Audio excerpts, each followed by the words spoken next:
Chapter 30, The End. Turtle spent the night at the bedside of 85-year-old Julian R. Eastman.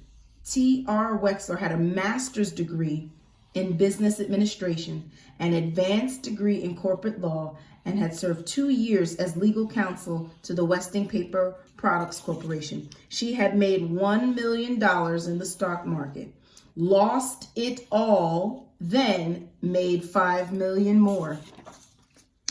That is it, Turtle. His voice was weak. You can die before my very eyes, Sandy, and I wouldn't believe it.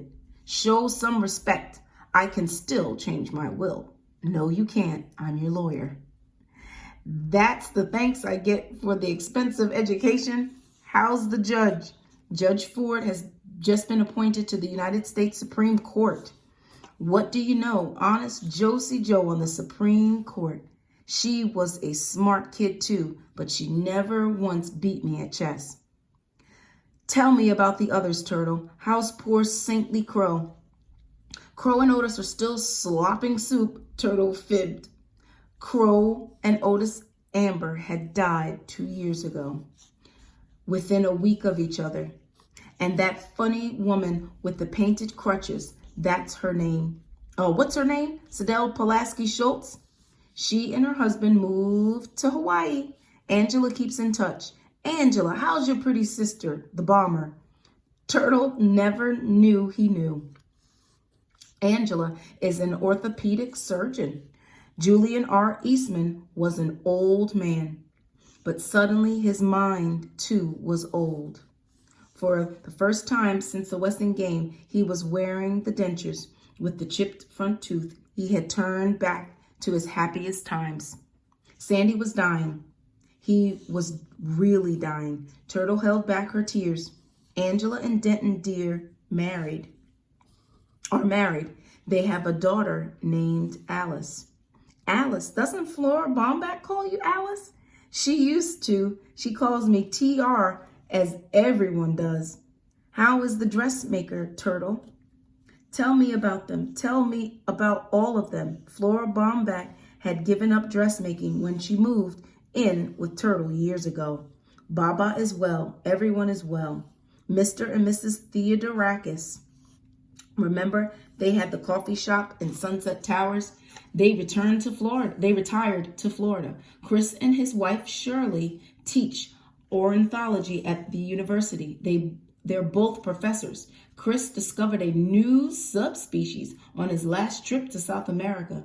It's named after him. Something Christos parrot.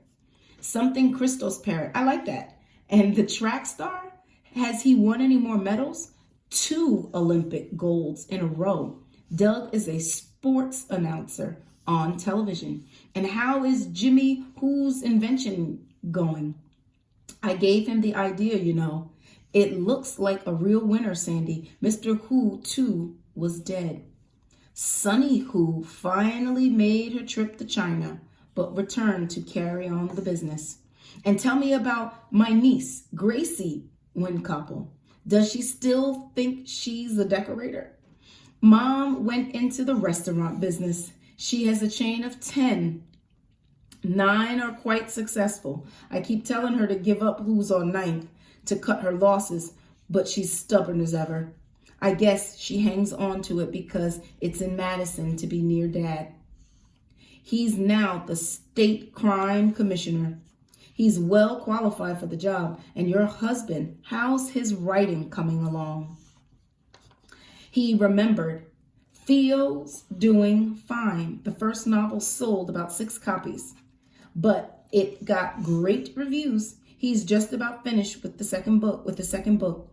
And when are you two going to have children? Someday. Turtle and Theo had decided against having children because of the possibility of inheriting Chris's disease. If it's a boy, we'll name him Sandy. If it's a girl, well, I guess we have to name her Sandy too. The old man's voice was barely audible now. Did you say Angela had a little girl? Yes, Alice. She's 10 years old. Is she pretty like her mother? I'm afraid not. She looks a lot like you and me.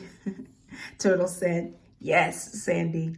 Turtle, "I'm right here, Sandy." She took his hand. "Turtle, tell Crow to pray for me." His hand turned cold, not smooth, not waxy, just very, very cold. Turtle turned to the window. The sun was rising out of Lake Michigan. It was tomorrow. It was the 4th of July. Julian R. Eastman was dead.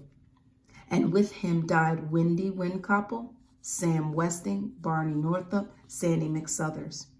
And with him died a little of Turtle. No one, not even Theo, knew her secret. T.R. Wexler was understandably sad over the death of chairman of the board of Westing Paper Products. She had been his legal advisor. She would inherit his stock and serve as the director of the company until the day she too would be elected chairman of the board. Veiled in black, she hurried from the funeral services. It was Saturday, and she had an important engagement. Angela brought her daughter Alice to the Wexler Theodorakis mansion to spend Saturday afternoon with her aunt. There, she was waiting for her in the library. Baba had tied red ribbons in one long pigtail down her back. "Hi there, Alice," T.R. Wexler said. "Ready for a game of chess?" The end.